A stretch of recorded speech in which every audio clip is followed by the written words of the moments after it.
President Biden is set to meet today with Democratic governors to discuss a response to the Supreme Court's ruling on Roe v. Wade. At a news conference yesterday, he called the court's ruling outrageous and expressed support for temporarily changing Senate filibuster rules to ensure the right to an abortion. Scott MacFarlane is in Washington with more on the president's next steps. Scott, good morning. Hey, Nikki, good morning to you. At this moment on this topic, the president doesn't have many tools in his toolbox. He can rally support, maybe rally some voters, and he'll use his platform today to do so, meeting with these 7 Democratic governors from across the country. All of these governors have made moves in the last few weeks to protect abortion rights, including the Illinois governor, whose state is surrounded now by states that have moved to restrict or end abortion rights. The president also, at the NATO summit, said he'd be open to the Senate scrapping the filibuster when it comes to abortion rights bills, which means the Senate would need only 51 votes instead of 60 votes to codify abortion rights nationwide.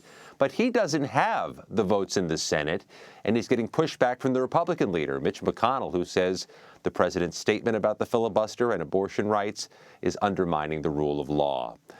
As this is happening in Florida today, a new law was supposed to take effect to ban abortions after 15 weeks, but a state judge issued a temporary injunction to block that law from taking effect, even as other states do the same and even as Florida's governor promises an appeal.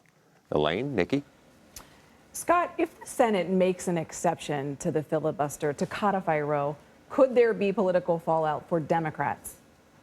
Yes, the filibuster has been a particularly toxic issue for 2 Senate Democrats, Kyrsten Sinema of Arizona and Joe Manchin of West Virginia, both of whom have been unequivocal. They will not vote to end the filibuster, saying that it's a necessary protection for democracy and clearly indicating they don't have popular support at home for doing so.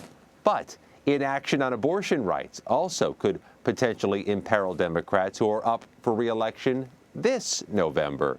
So the president and the White House find themselves in a spot where they can use the bully pulpit, use the White House to try to mobilize and galvanize voters for the midterms, but it seems impossible for them to move these intransigent senators on the issue of the filibuster.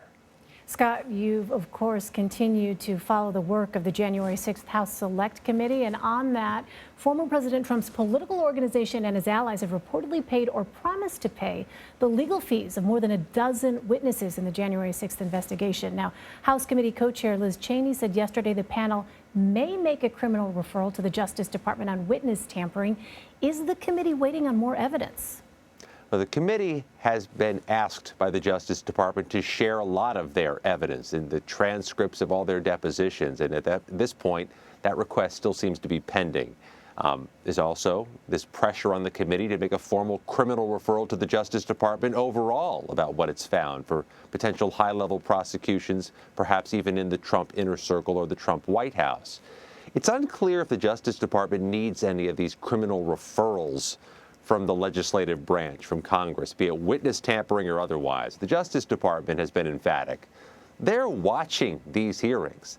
They're observing it like all of us are, and they're doing their own investigation. It's worth underscoring the fact that the Justice Department has undertaken the largest criminal investigation in U.S. history as it investigates January 6th.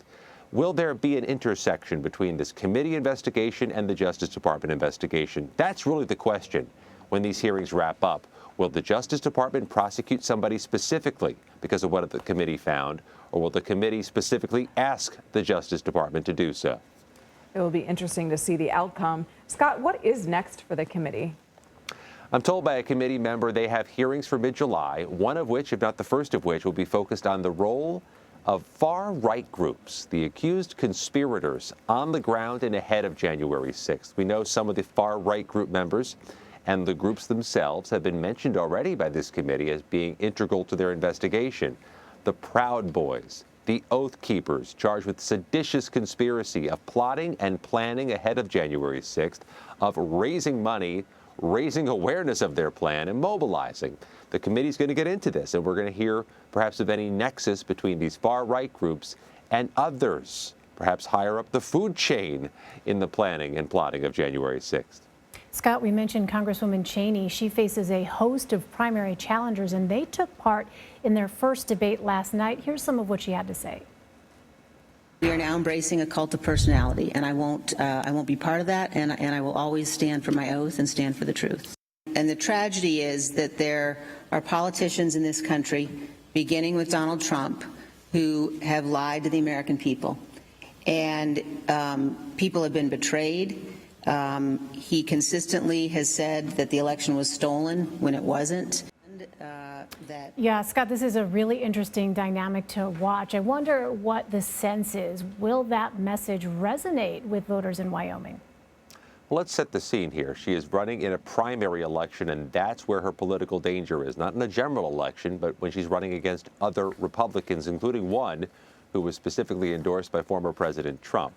She's making the case in an open primary where anybody can vote for anyone. So Democratic votes could help buttress Congresswoman Cheney or help give her some momentum or leverage.